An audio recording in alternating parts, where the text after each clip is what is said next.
Did you ever want to toss one back with Kerouac? Get a little smashed with Ogden Nash. Start to read with Danielle Steele. Slosh some gin with Anna Eastman. It's time to get lit-faced while you are day drinking with authors. Welcome to Day Drinking with Authors, the podcast series where I pick a book, the author picks a drink, and we discuss both. Today, my guest, for the second time, I am lucky enough to have Joshilyn Jackson sitting down to talk about her newest book, The Missing Sister. I got my first Joshilyn Jackson book at one of my kids' scholastic book fairs. Can you believe that? Is that a thing that happens? I feel like it only happened once, that there was a rack of kind of adult novels at the book fair. I haven't seen it again. I hadn't seen it before. And I was lucky enough. Fate jumped in by way of a scholastic book fair, as it often does, and put my first Joshilyn Jackson book in my hands, a grown-up kind of pretty, which if you haven't read is absolutely fantastic. There's a point of view in that book of a woman who's in a coma, and it's beautiful and heartbreaking and thoughtful and provoking, as all of her books are. A few years ago, Joshilyn made a turn towards domestic suspense, and all of the books that she writes now still have all of those thoughtful characters, those fantastic female relationships, the thoughtful and elegant prose, now just with higher stakes and more dead bodies, which is certainly appealing right now. I am lucky enough to have had her on before, drinking a wild drink that has become one of my favorites, and she's back again with another wild one. I'm going to read the back cover copy. Mom, if you haven't read this book, I'm not even sure what you're waiting for.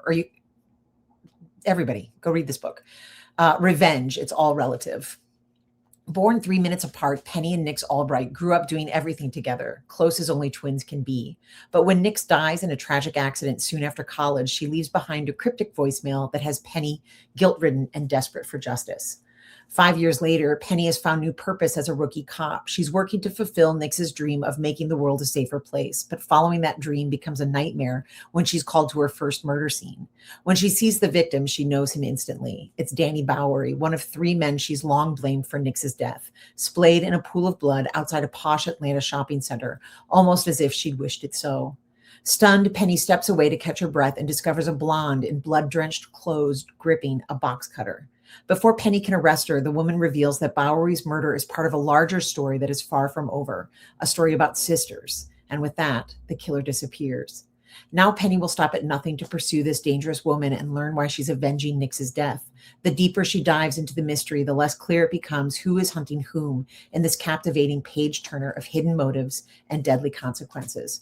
And for the record, I will say the opening scene of this book is so thrilling. It's so exciting. It's cinematic. Like, it's the kind of opening that keeps you up too late to keep reading. It's the kind of opening that makes you gasp. I loved it. So everybody go grab this book. And I'm so thrilled to be talking to Joshilyn Jackson today. I am so thrilled to have one of my all-time favorites, Joshilyn Jackson. That's good. Oh, I love it. too. Well done. I'm so thrilled to have one of my all-time favorite authors here, Joshilyn Jackson. Thank you Hi. so much for coming by. Molly, I'm so happy to be back. I always have the best time with you. Well, I think the reason we have a really good time is these cocktails you choose for day drinking are no joke. I do not play. You do not play? I do not play. Well, So I'm what's- an ex-bartender. I'm a former bartender, and that doorbell you hear is how my dog tells me he needs to go to the bathroom. Does he need to go to the bathroom? No. He just went to the bathroom. I've shut him out of the studio. I'm gonna have to go unplug that if he doesn't stop.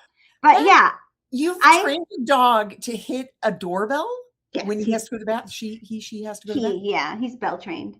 I live in an 1876 Victorian house that is 3 very narrow stories. Like there's 2 rooms on each floor. So, I mean, yes, I have bell trained him, and I've got speakers so that when he needs to go out, I know about it on the third floor, on the second floor. Kind of love how you say bell trained. Like that's a thing that people do. It's a thing. It's a thing that people do. You can get there's books like Bell Train Your Dog, and there's dog bells you can buy at pet stores and stuff. It's a whole thing. Does your dog step on it or like hit it with his nose? He hits it with his nose. Oh, that's the cutest thing. But thing. some dogs touch it with their foot. It just depends. There's no wrong way. No, to bell train a dog. Bell train your dog. You're not Kiwi? You're going to get bell trained. Kiwi. That's great. Kiwi wants no part of it. Stuff. Anyway, back to these cocktails. Last year, you made a chocolate cherry bomb that I shopped that around. That was my cocktail of the year. I made it for friends. And as advertised, it's a doozy. And I found that I could make one round perfectly. And then after that, it just started again. Gets sloppy. Well, I mean, these are variations on classic cocktails, and the 30s cocktails are very small, boozy cocktails. They're not supposed to be big. But I'm going to show you how to make a Meadowyn. I'm going to tell you this. So here in Missing Sister, the book that is coming out, I like this cocktail so much. I have my narrator, who is a former chef, make it. She's in a very tense scene with a person that they're each kind of lying to each other and trying to get information out of each other. So she makes these really deadly cocktails to try to get the other person to open up. And then they sit there kind of playing chess with it, like not drinking it. Yeah. So this is a Meadowyn. It's called a Meadowyn. And the reason it's called a Meadowyn is because it's going to taste like a meadow. You want to use the most floral gin you can find. This is a hard one to find because it was a Hendrick's limited edition, but it's my favorite if you can find it. But you can also just use regular Hendrick's or Uncle Val's Botanical, anything floral. You're going to take a Hendrick's floral, like a special edition. Super floral edition. And I just found this bottle in a liquor store, so it's still out there. So then you're going to take that. This is a variation on a 1930s cocktail called The Last Word. It uses, I can't remember the name of it. Green chartreuse. Yeah, green chartreuse. All I was thinking was curacao, and that's not right. Green chartreuse. This is called Klooster bitter. It is similar, but it is less bitter. It's herbal enough to have a bite, but it is sweeter, but it's not sugary or cloying, but it is not quite so. So you're going to take 1 ounce of that. It is a startlingly beautiful green color. Oh, yeah. Then, so it's 2 ounces of gin, 1 ounce of that, 1 ounce of lime juice. And you're going to want to strain your lime juice at least twice, because if you don't, your drink will be cloudy. And it's so pretty when it's not cloudy. So you put all that together.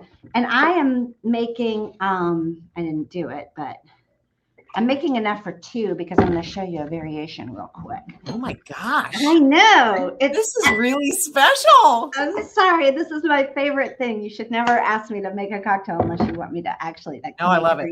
Go on. So then you just are going to put it over ice. Oh, it won't come out of my jar. It's all frozen together. There we go. Put it in your little shaker. And you're going to just really mix it up to make it nice and cold. And then you just pour it into a coupe. Now, in the Last Word, the fourth liquor is Luxardo. But instead of Luxardo, you just replace that with a Luxardo cherry. And honestly, that is very, yeah. And the color is so pretty. And it's like drinking a meadow. Now, brunch, you want to do the same thing? Bar spoon of Luxardo cherry juice in the bottom of your whatever kind of glass this is. When you do this, your Meadowyn is going to turn pink. And then you're going to take, now, if you have guests who are driving, you will take sparkling water. And I like to use cherry flavored sparkling water or some kind of, sparkling soda with a little more fruit or floral in it. But if you're not driving and you're at your house, you're going to make it sparkling with a really dry brut. So that's going to push back on that cherry juice. It's pink. It's fizzy. This is the Lady Meadowyn. Well, I did not strain my lime juice very well, and I had to add a little bit of Luxardo or a little bit of the Cherry juice. yeah. Just right, because this is a pretty. You have to, I really like the taste of liquor. My drinks are very well. I mean, some cocktails are Irish. I'll own it. Some cocktails are all about like, how do I hide the taste of this liquor? But I like the cocktails that really like push the gin forward. I'm a gin person. I really like it. So this to me is better. I enjoy this more than I enjoy this, but most people are going to enjoy this more. Plus, it's pink. I probably did too much cherry juice. I can see that I did, but the green with the cherry at the bottom is a real showstopper. So when I started to collect the stuff for this cocktail, do you know that chartreuse is like? So there's no way I could find the Cloister bitter. No, that's not available in Canada. No. I'm so sorry. Well, so then I was like, well, I'm going to find a green chartreuse. But green chartreuse is like the monks have stopped making it. There's a full shortage. Wow. The monks need to get like out of this is made in the Netherlands. I'm surprised you don't have it in Canada. I feel like, I mean, you can see it's also made by monks. So well, I found a Canadian liqueur called what is it? Monk's Secret. Oh yeah, okay. Heck yes. I'm here for it. It's virulently green. It has the word monk on it. It says herbal. What could possibly go wrong? It's minty. It's kind of not like okay, she doesn't like that. I don't, but I mean I would add cherry juice to that too. Yeah, I did. But it is like much like the chocolate cherry bomb. The first sip, you're like you're the gif of that girl going. Yeah, every sip it gets just a little easier, doesn't it? It is deadly. Like this is my husband's name is Scott Wynn. I call him One Drink Win because this is how we make our drinks. So you just drink it slow and you really enjoy it and you take your time because it will it will hurt you. It will hurt you if you don't. Yeah. It's not a two. It's not, you don't want to. God, it is delicious. No, though. I mean, if you were younger or you were having food, I kind of think cocktails like this are like breasts, none is fine. 1 is perfectly good. 2 is great. After 2, like, what are you doing with yourself, sir? Many breasts. No. Yeah. Many breasts. 0, 1, 2, all good numbers for breasts. 3. All good numbers for. Yeah. No, 4. I don't know what 4. I don't. I mean, it's a different thing when you have 4 breasts. Yeah, very different. You've really veered off. And like once you get into 6 or 8, you're into like full like piglet territory. What are you even doing? You're into teats. You've lost the right to say boobies. You're into something else at that point. Yeah, that brief moment of time when you have the right to say boobies, it's gone. Sir, go home. You're drunk. You're done. Right. You've had too many Meadowins. Well, I didn't just bring you here to make us a delicious cocktail. I'm so excited to talk to you about Missing Sister. I'm excited to talk about it too. The thing that I have 20,000 questions, but the thing that I am like, I read.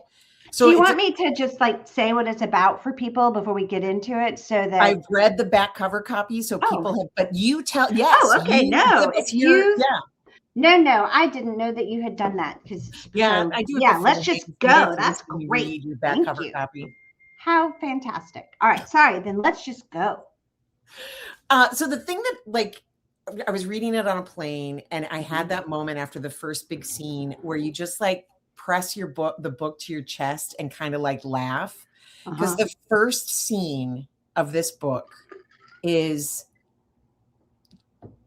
gasp worthy and fantastic. Can you set us up a little bit about like I have a 20-prong question. Was that the first scene you thought of when you thought of this book? How did this scene change over time? What was the scene that you started with that it became? The scene I started with is when Penny meets Thalia. That to me was the crux of the book. So Penny. So that was the initial, the beginning of the book. Okay. That's the first thing I wrote. Was that scene in the alley. So Penny is one half of a pair of fraternal twins, and she's not identical, and her twin is dead, and we have seen the body, and she has been buried. It's not that twin book. I kind of kept hoping it would be, though. I know. Nix anyway, is so I know. great. Yeah. So Nix died about 5 years ago to the opioid epidemic. She overdosed. And Penny, this has been so hard on the whole Albright family. I love this whole family. Like, people who like my earlier titles are really liking this book because it's so character driven. This family is so central to, I mean, it is a suspense book. It is a thriller. There's some, but it really, the family of the Albright family is the heart of this book. And just losing Nix has been awful. And about 5 years, Penny breaks off her engagement. She walks away from her job. She just can't function. She doesn't quit so much. She just stops going, when Nix dies. And we're 5 years later, and the family has found kind of a new way to be, and they're moving forward. And Nix was kind of she wanted to be a lawyer, and she wanted to be like an immigration lawyer or an environmental lawyer. Like she wanted to be just some kind of warrior for good and try to really help people. And Penny is like, Nix believed she could change the world. And at this point, she has found this young man overdosing on the street as part of being a cop and put Narcan in his nose and saved a 17-year-old boy's life. Mm-hmm. And she's like, if Nix had called for help and gotten that kind of help, Nix might still be here. And so she's decided to become a cop. She wants to be the cop that she wishes had been there to help her sister when things were going bad. And she has a mentor named Delilah Williams, who's one of my favorite characters in the book, who is just an older woman who is just a good person, who is she talks about the fact when you have more female cops in a area, domestic violence goes down. It's not just that the calls go down. It actually goes down because it gets taken seriously, and it's not worth punching your wife if you're going to go to jail. It literally goes down. So Delilah's kind of been her mentor, and she gets called to baby's first murder. And it's not, she's in Kennesaw, Georgia, which is upscale. They have a lot of PF Chang's there. If you this is not a murder town. Right. This is the town where she grew up. It's lots of retail in Kennesaw. It's cute. It's like a college town. Kennesaw University's there. And so this is shocking. Kennesaw had one murder in 2025 and none in 2024. So this is a big deal, obviously. So everybody comes. Even the campus police are trying to sneak on and see this. And they found this guy pretty fast. He's still warm. And Penny is a little bit oh, this is, being a cop in Kennesaw, this is not what I expected. She's still in training. She's with Delilah. She has 6 more shifts before she's a full-blown cop. She's almost done with training, but not quite. So Delilah's let's go run the scene. This is a great learning opportunity for you. And when she gets up there to the body and she is walking the scene and doing all this stuff, the guy is one of the 3 men she really blames for Nix falling off the deep end, getting into drugs and dying. And he's actually the second one. One of them died in a home invasion that was never solved just a couple months ago. What? Now that's a little weird. And Penny's, so verklempt by all this. She keeps her stuff together, but she does kind of get off scene, and she leaves, and she just walks farther out than she should, out of the part that's been cleared, but she's not okay. And she finds she's kind of following a smell. There's a smell that's kind of luring her, that she's. Yeah, and she's a chef. She says she's I'm one of those irritating people that can find black cherry and Uncle Job's tobacco and red wine. She's got a good sense of smell, which I do too. I'm I have a crazy super smeller. I'm a super smeller. So yeah, she smells something and she knows she shouldn't keep going, and she's like, well, there's a day spa. It's like this herbal kind of a smell. She's like, there's a day spa. Okay, it wasn't that. Okay, there's a candle shop. So she just keeps on going. I'm so sorry about my dog. Love it. I love it. I don't know what to tell you. Very much. She just keeps going, and she finds this woman on the edge of this territory, like in an alley, soaked in blood, silver box cutter. And that moment where Penny and Thalia come face to face, where there's this total stranger who is systematic, she knows everybody Nick's ever knew. She has no idea who this woman is. And yet this woman is clearly, systematically wreaking horrible revenge on behalf of Nick's. Like, those two guys are dead, and here she is. So, and yet she's a cop. So her job is, I got to take Thalia in. And so there's this like fraught moment between them. And another trainee cop has been sent out to look for her. He's almost there. She, the radio's going off. She knows he's coming. And they kind of face off. And Thalia is so easy in her body. So like, yeah, it's cute. You're going to try this. Come on. But they're also like, there's this weird connection between them. And Thalia says, listen, this is not a story about some precious little baby cop who accidentally stumbles across the murderer and becomes a great big hero. That is not this story. That's not what this is about. And Penny says, what is this story about then? And Thalia says, sisters. And Penny lets her go. And from then on, Penny's down the rabbit hole. She has to find this woman. She has to find out why she's revenge. She's vigilante, taking care of everything that made Nick's life bad. And she goes way down a rabbit hole. And it's the two of them. Every time the two of them come together, the whole book just lights up for me. I love Penny and Thalia. The dance of it. The dance of that scene, the like careful negotiation of that scene of like Thalia's introduced with like a lightning strike. So you like, she's a character that is now is incredibly real, very indelible, and like absolutely charismatically fascinating. Like, I'll go anywhere for Thalia, right? Me too. And you kind of ease us into, like, I feel like she notices things sort of out of order or in a way that ease the reader into this thing. Like, it's weird that she's there, and then there's the box cutter, and then she realizes that she's covered in blood.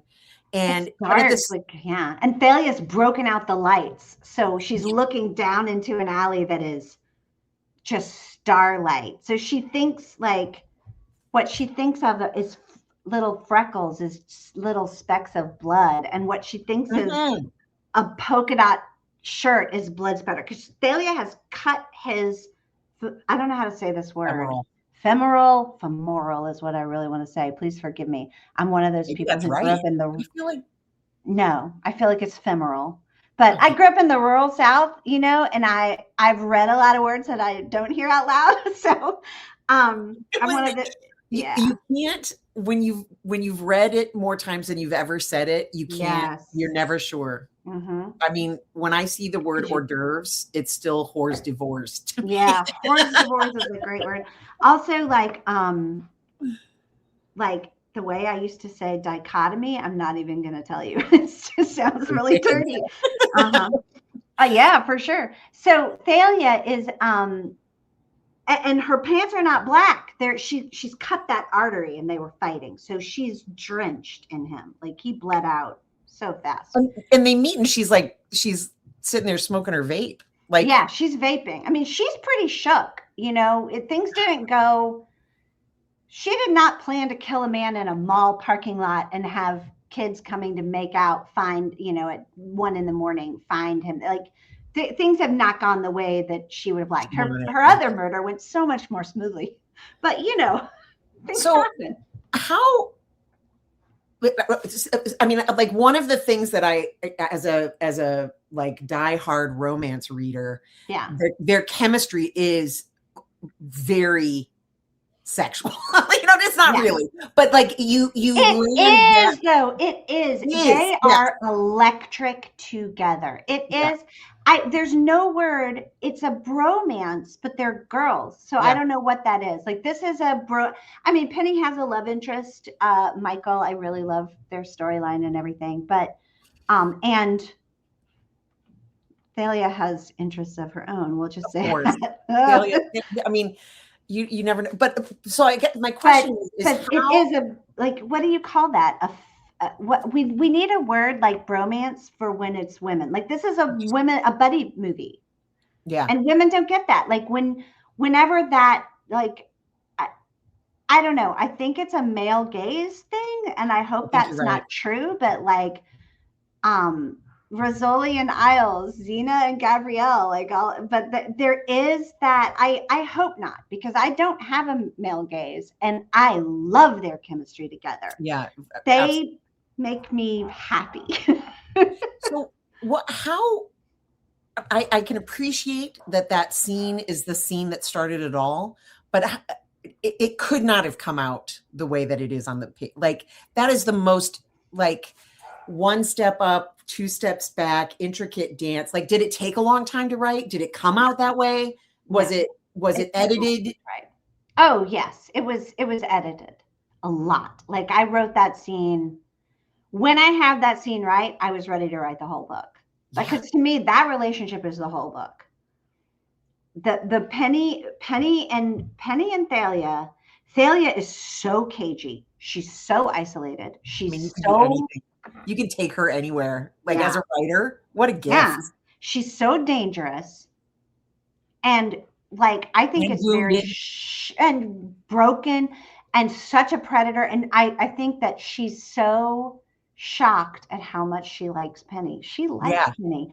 If you don't like Penny, I don't know what's wrong with you. I love Penny. She's such a trier, and she's so earnest, but she's also funny and smart. Like she's earnest without being stupid. And she's like, I know how the world is. Love anyway.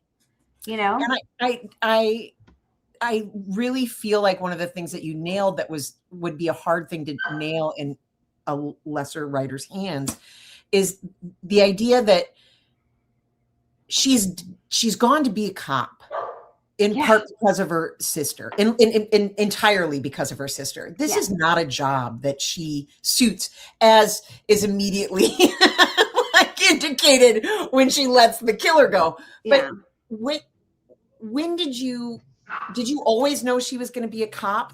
Yes, I knew she was going to be a cop, and I knew she was going to. No, not at all. I knew she was going to fail at being a cop. Like I think the third paragraph says,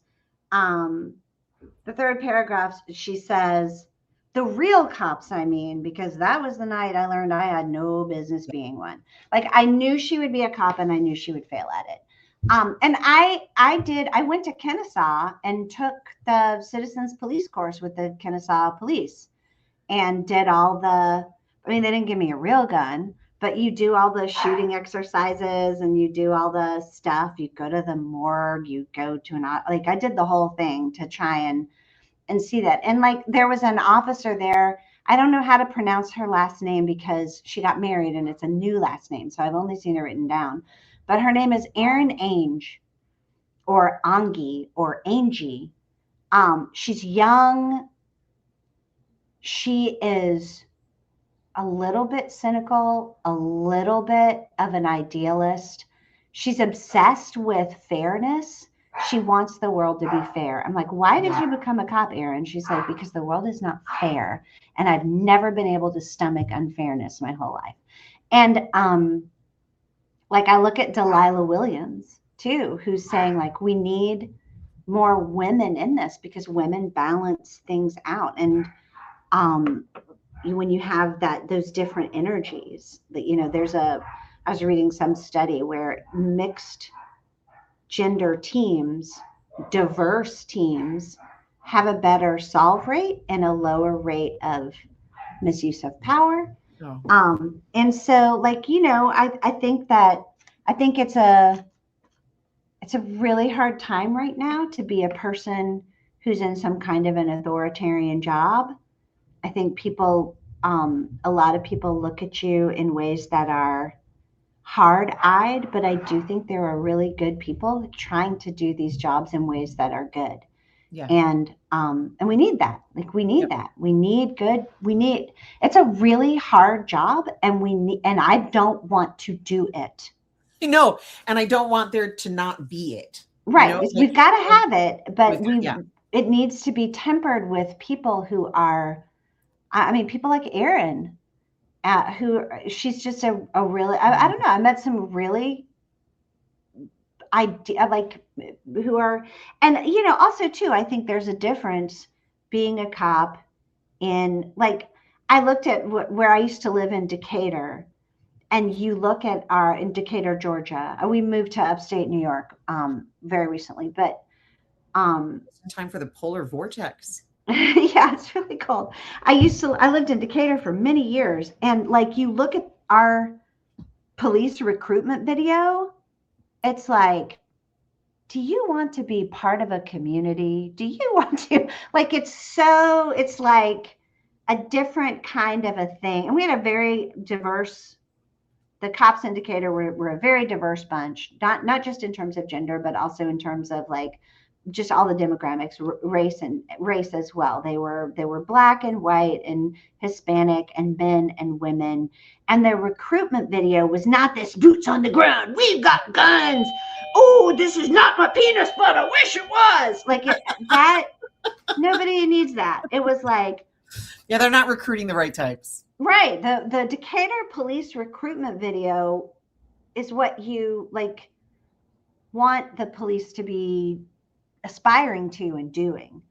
And I, you know, I didn't ever see the Kennesaw recruitment video, but the folks running the class that I took, and I went on a ride along with these two cops that weren't from Kennesaw. I have to look it up, but I missed my chance to do the Kennesaw ride along because I had stupid COVID. But I did get to do a ride along with a pair of cops who really knew their beat.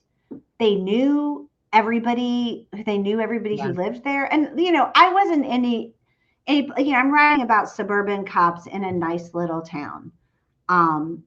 So it wasn't dangerous. And I mean, that's got to change you too. So I don't know. I try to, when you're writing outside your experience, you try to be respectful. So I try to be respectful. Yeah. I think one of the things that, like, it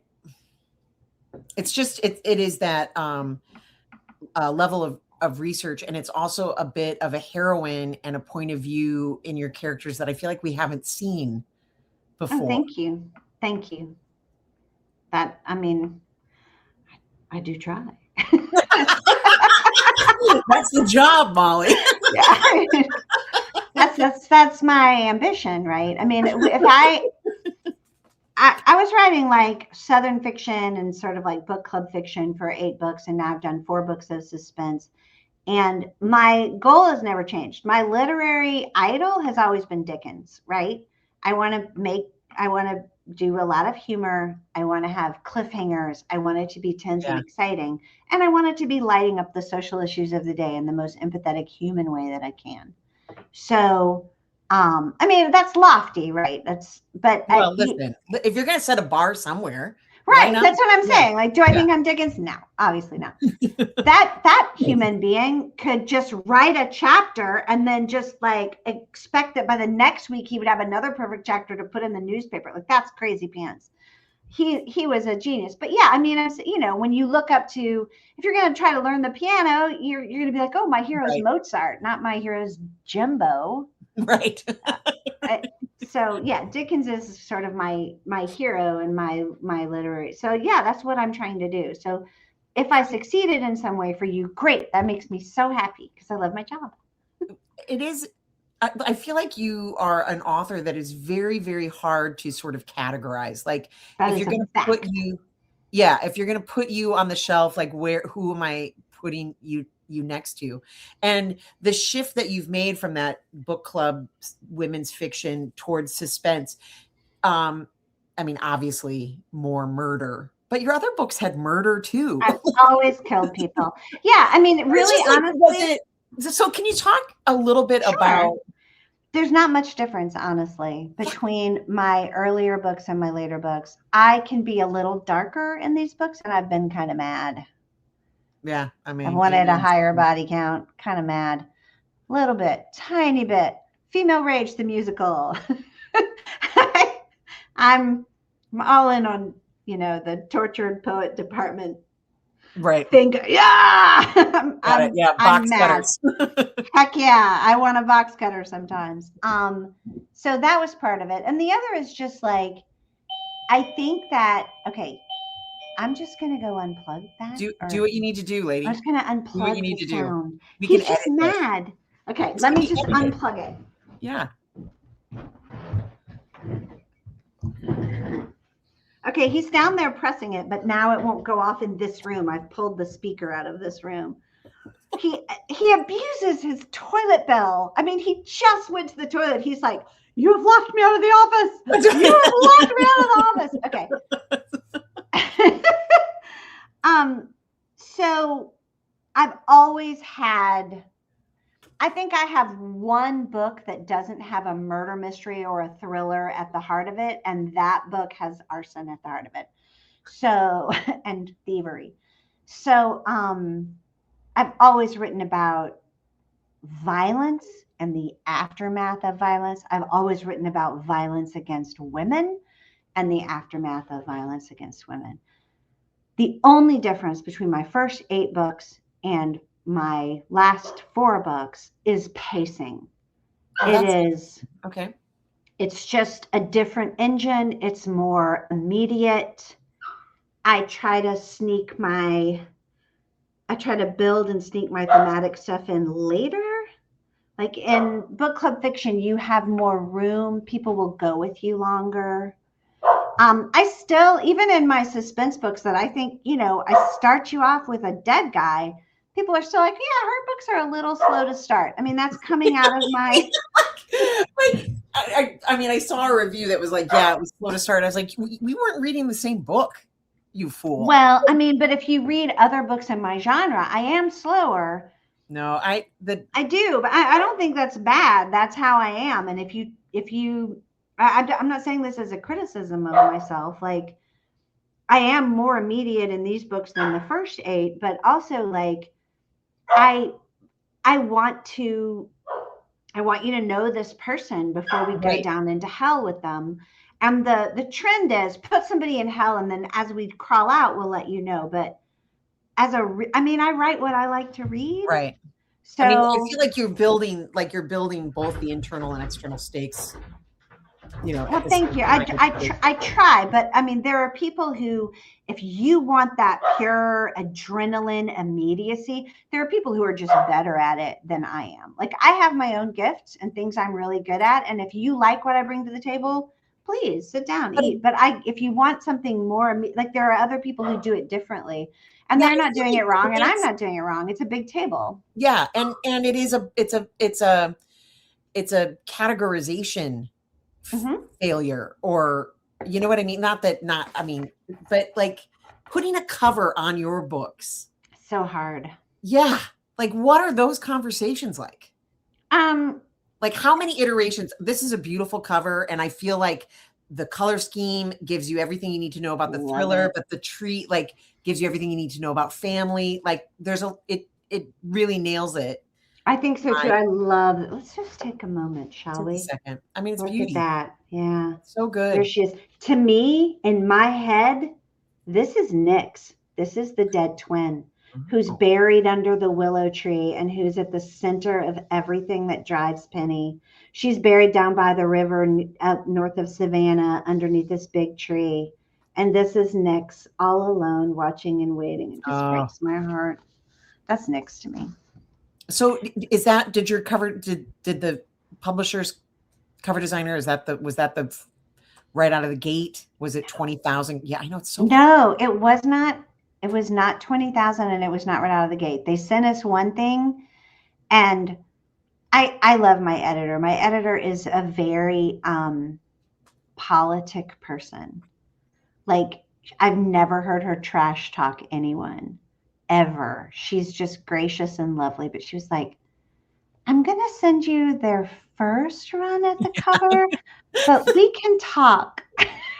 The email about the covers, some editors, some covers there's a mile between those lines. Yes.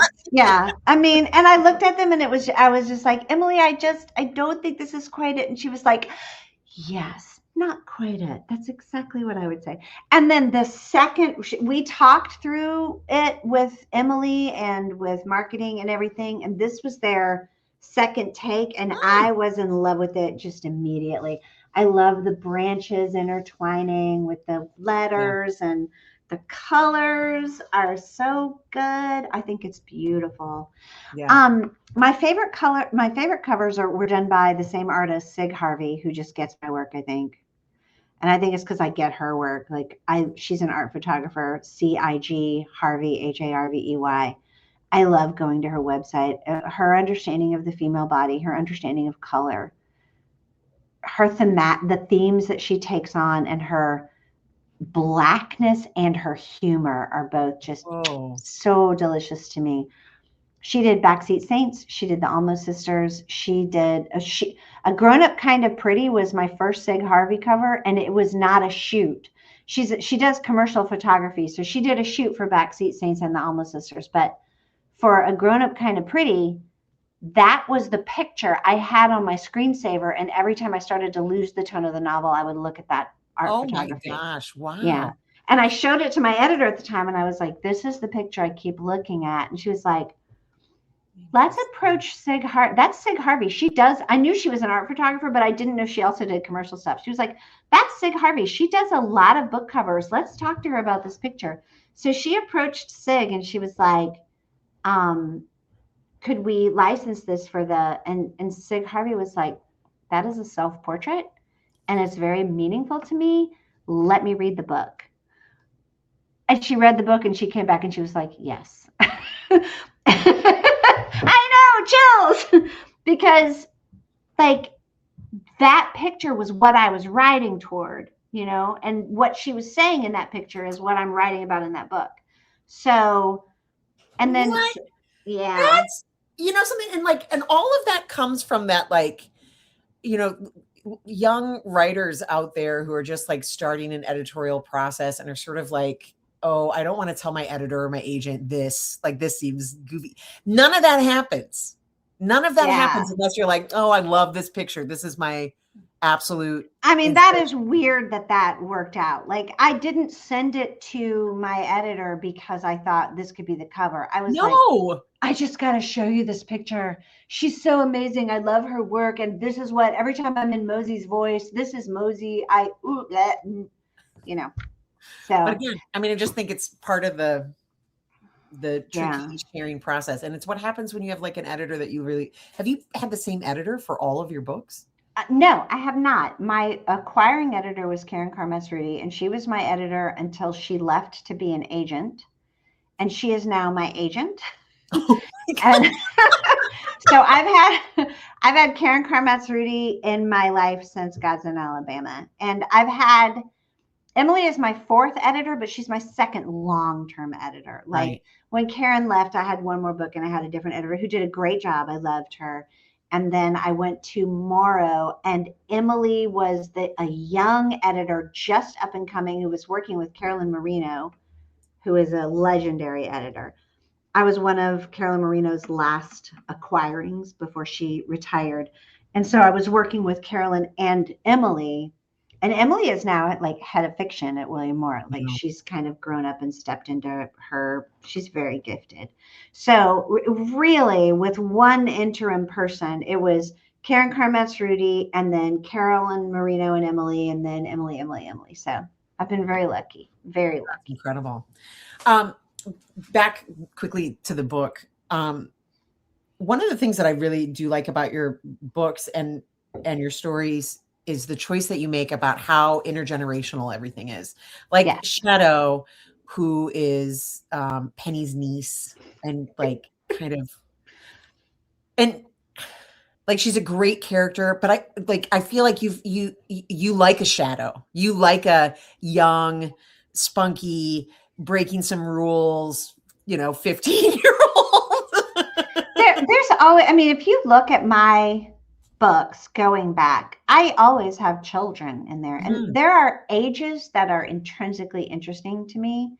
I think people are interesting at 3. At 3, you are stepping into language and you become a whole different thing, or the thing that you always were becomes accessible in whole new ways for the first time. Then like 11, 12, 13, puberty, where hormones take your body by storm and you have these giant tentacles of waving feelings. And if anybody brushes past them, you explode. You're activated. Yes, you're activated and you're stepping into just like the amount of change, like transition ages are so interesting to me. I think, and I think that like the mistake that people make is thinking that changes when you step into your sexuality. It is not. That is when your body destroys your mind and you lose everything and are completely rebuilt.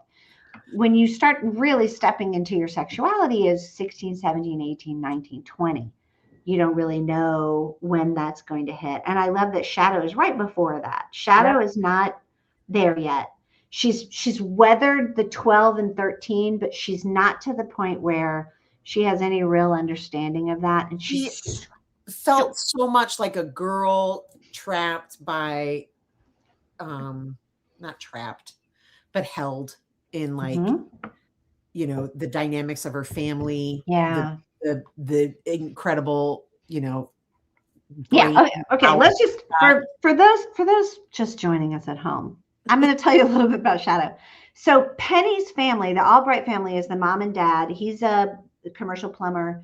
The mom is the activities director at a senior center with a memory care wing. I love them. I love their marriage. I love how they are together. They had 3 children. She in particular, for like having like 10 lines on the page, just really shines. Like you nailed it. Thank you. I know that woman. Like, listen, I could write 2 more Thalia and Penny books tomorrow, and I could probably write 10 without ever needing to take a breath. But so that mother, she's like, I know her. She has a lot of scenes that got cut.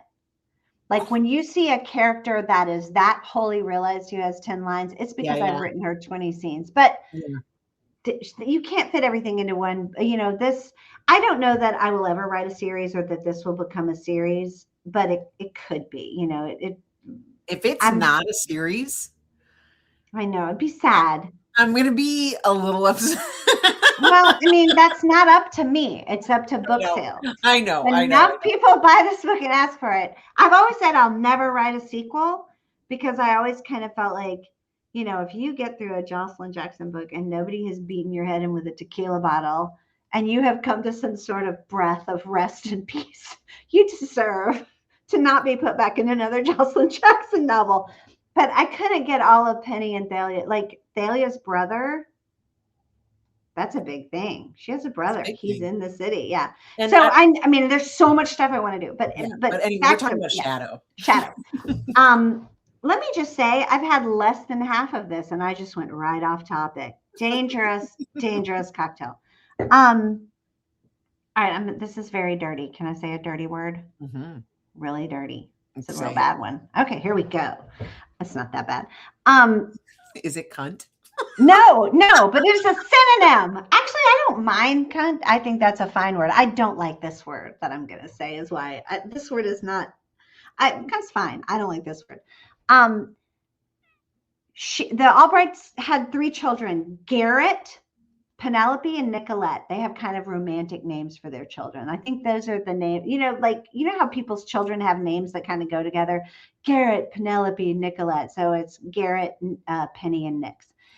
And everybody calls Garrett Gand, Gand, Gand. And even his mother calls him Gand, and she does not know the etymology. Penny knows the etymology. Gand is one of those, he's a himbo. He's so pretty. He's so sweet. He's read the Tao of Pooh so many times. He now travels the world in a minibus that he's turned into a mini house on wheels. He calls it the Shred Shed. I He know. shills vegan protein shakes on Instagram. Like The line about him that I felt like summed him up so well was that he has now discovered the health benefits of sunning his beehole. I was like, oh, I know that guy. You know this guy. But in high school, he was just like, he was a very athletic, very beautiful, very wild, very sweet boy, which is a rare combination. Yeah. And he was like the kind of boy that when he got on the school bus, you could hear the patter of female underpants just hitting the bus floor. And the grosser boys at high school nicknamed him, here's the word, I don't like it, the Pussy Wizard. That got shortened to Gandalf, codified to Gandalf, and shortened to Gand. Yeah. It's so ubiquitous that his mother calls him Gand with no idea what it means. Thank God. But Gand. But that too, I felt like you had put so much thought and energy, and he plays a big role in the book. Mm-hmm. He's a big man. character and a big part of the plot. But like, I was like, we've just scratched the surface of this guy. Like, we need quite a bit more. Matters, yeah. So he, when he was 15, he got a 16 or 17-year-old girl pregnant, and that's Shadow. And Victoria, who is also an untapped mine, like there's a bomb waiting to go off. Victoria was the only child of very ambitious parents, volleyball superstar, good at STEM, headed for Yale. They wanted a closed adoption. And so for signing away all financial and parental rights, they gave Gand's parents full custody. So the Albrights have raised Shadow. When Penny and Nix were 12, Shadow came into their lives. And Gand has never, I mean, he was 15. He's the one who named her. The parents wanted to name her Annabelle. But a 15-year-old boy named this child. That's why her name is Shadow. He was at Dungeons and Dragons playing beautiful idiot. So she, like, Penny is not her mother, but she's not her sister, and she's not her aunt. It's so complicated. Yeah, and I feel like all of those things, the way that you handled it. Sorry, I've had this drink. It's serious, man. We don't mess around here. Woo! Like you could shift and move that relationship any way you wanted. You know, like she makes the decision that she was ungrounded. She was grounded at the beginning, but then she's ungrounded. She's like, yeah, I've got that authority. You know, like, yeah, it was just like, you could kind of tell that they were still working all this stuff out. And Shadow, what is smarter than everybody in the room, but becomes a big part of the plot as well. Yeah, the Albright family is the heart of this book. Even the ones who don't, like the mom and dad, don't have as much screen time, but when they're on screen, they're so invested. They're whole people. I love this whole family, and like they were.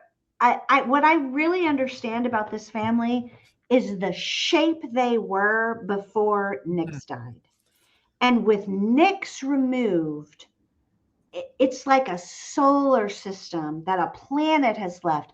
Everybody's orbit is off, but all these planets really love each other, and they really mean well, and they're doing their best to take care of each other.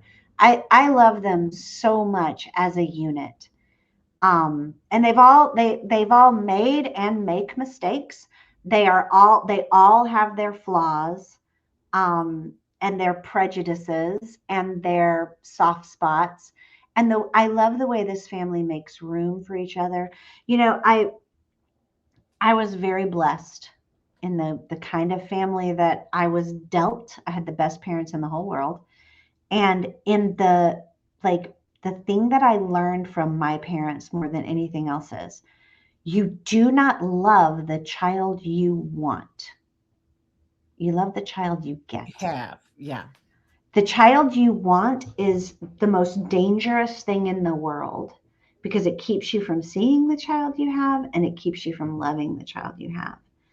And the reason I love the Albrights so much is they see their children clearly, and Shadow, who is also theirs by adoption.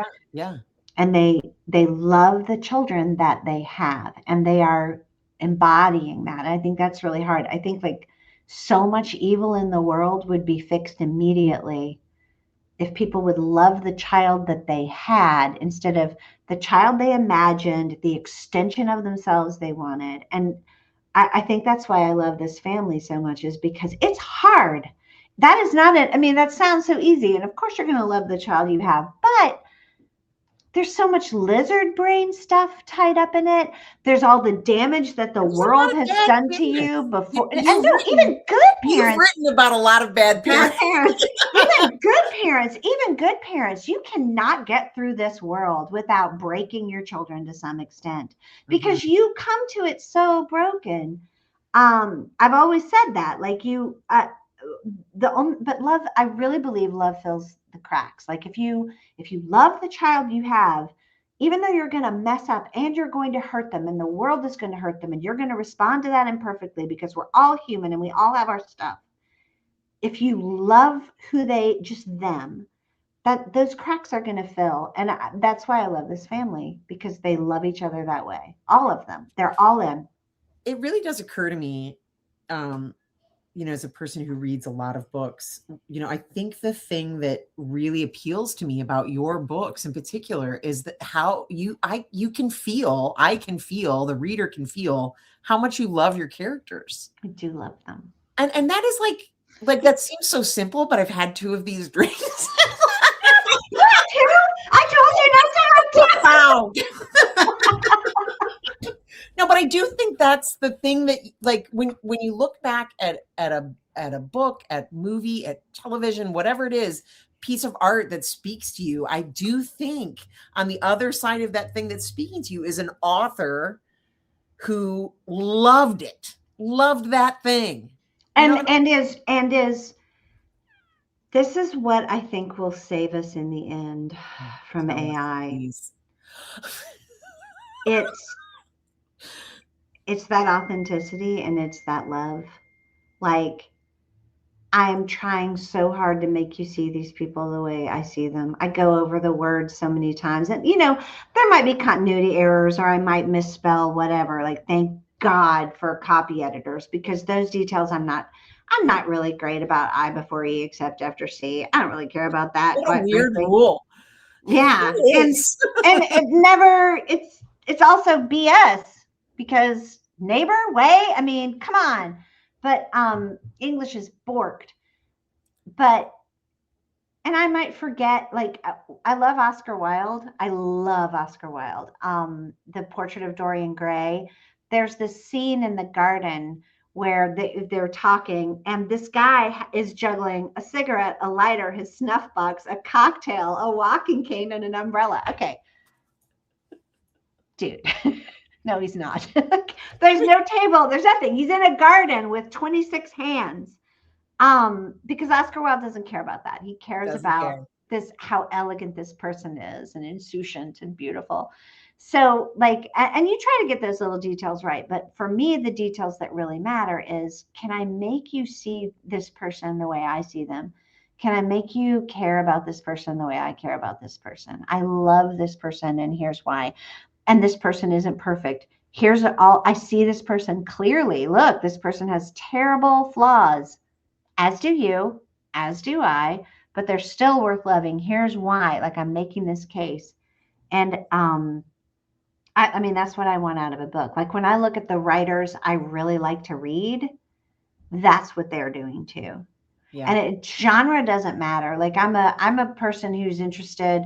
Like, super literary books are all about themes. Super genre books are all about plot. I've always been a character writer and a character reader. And you look at, like, my favorite, the people whose books I read over and over, they are character writers. Haven Kimmel, Lydia Netzer, Jen Phillips. These are people, Kathy Heppenstall. What was Haven? Oh, Haven Kimmel wrote a bunch of books that I love. Is that a girl named Zippy? Yes, that was her memoir, and I liked it. But my favorite Haven Kimmel is The Solace of Leaving Early. And then And then almost as much as that, it was a book about, something rising, light and Yes. swift. Yes. I like The Solace of Leaving Early a little more just because of my personal history, but Something Rising, Light and Swift is just a perfect book. There's no doubt about it. It is great. It is Yeah. great. All her books are great. Jen Phillips, if you haven't read Jen Phillips, you need to be reading Jen Phillips. I've read Jen Phillips. The Fierce Kingdom? No. Oh, what joys and pleasures await you. Okay. She has a book coming out that I just finished reading. I read it for a blurb, and it's coming out in March too. It's called Ruby Falls. Yes. Is that on your radar? Yeah. Oh, my Lord. Jen Phillips, I know that I've read something. Anyway, we're not here to talk about Fierce Kingdom is her big book, and I've now read all of her books, and I Family Matters might be my favorite. Like when I read Fierce Kingdom, I'm a psychopath. You got to watch me, Molly. I read Fierce Kingdom and I was like, I need to be friends with Jen Phillips because she's perfect and beautiful in her words. So I was really involved with Decatur Book Fest then, and I was like, invite Jen Phillips and let me interview her. And I literally then gathered a collection of the most interesting people that I knew in Decatur or who were coming to the thing and threw a dinner for her. Like I worked really hard to seduce Jen. I was like, I'm going to make you be my friend. Is she your friend now? She is. She's my friend. But I mean, it's because her writing, like it wasn't like we became friends and then I liked her writing. It was like I liked her writing so much that I stalked her like a crazy person, and now she's my friend. But I'm so sorry, but you've been on my podcast twice. But I think that's correct. Like the same thing with Lydia Nesser, who's probably my favorite writer. The Shine, Shine, Shine and How to Tell Toledo from the Night Sky are books I read. How to Tell Toledo from the Night Sky. So good, right? So good. I met her in graduate school. So I go into this seminar, second week of the seminar, her story comes around. I read it and I'm like, I'll stalk you. I got up from the seminar, ran to catch up with her, followed her out, walked her down to the bus stop, got on the bus with her, went to Boys Town in Chicago, still talking to her, stood on the street talking to her until she was too embarrassed to not invite me up. Then seduced her dog into loving me, and we've been friends ever since. Because the writing, it was the writing. I was like, this person, I know what they're. Where did you go to graduate school in Chicago? Yeah, University of Illinois, Chicago. Well, okay, yeah. I think I lived in Boys Town at that time. Oh, we were there. On Belmont? Yes, just off Belmont. Yes. Hell yeah. I stayed at her house a lot because I really did love her dog. He was a good dog. Dogs are lovable, except for yours, who's been a real pain in the ass. Oh, he's the best. And all right, we've devolved enough. It is too much cocktail. Molly, you're so much fun. Joshilyn, I'm such a huge fan. I hope everybody goes out and reads Missing Sister and then absolutely clamors for a 12-book series. Yeah, I would love. I know the next 2 books. There's probably more books after that, but I would love to. Clamoring for a 3-book series. Yeah, just to keep it within your grasp. Thank you so much, and another great cocktail. Yeah, thank you. You're welcome, MVP. And I'm sorry. Everybody out there, please pick up Missing Sister. Pick up all these other books too that we've been talking about. You won't regret it. Oh yeah, Ruby Falls is great. How to Tell Toledo from the Night Sky. Anything by Haven Kimmel, but mostly Missing Sister. Truly Missing I mean, Sister. Look, I even bought glasses to match it. So obviously, this is a great book. It is a come for the murder of terrible men, stay for the family drama. Thank you, Molly. And thank you for having me again. You're so much fun. Well, if I'm ever in your neck of the woods or you're ever in mine, heck yeah. Person. You got to meet the terrible dog and see the haunted Victorian. I'm going to love that dog. Everybody out there, please pick up a book, stay safe, happy day drinking. What do I usually say? What is that?